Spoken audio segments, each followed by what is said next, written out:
मेरो जीवनको सबैभन्दा ठुलो गल्ती के थियो थाहा छ? म सधैँ चुप लागेर बसिरहेँ। मलाई लाग्थ्यो यदि म चुप लागेँ भने सम्बन्धहरू जोगिनेछन्। मलाई लाग्थ्यो समयले आफै सबै कुरा ठिक गर्नेछ र मानिसहरूले एक दिन मेरो भावना बुझ्नेछन्। म आफ्नो भावनाहरू दबाउँदै गएँ, आफ्नो कुरा नबोलेर सबै सहेर बसेँ। तर बिस्तारै के भयो भने मेरो सोझोपनको मानिसहरू फाइदा उठाउँदै गए र म भने भित्रभित्रै टुट्दै गएँ।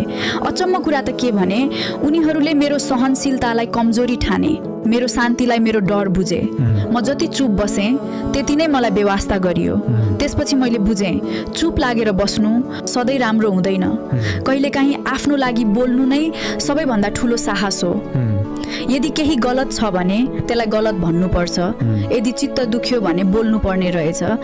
र यदि कुरा आफ्नो आत्मसम्मानको हो भने कहिल्यै पछि हट्नु हुँदैन, किनकि यो दुनियाँले तिमीलाई त्यति नै दबाउँछ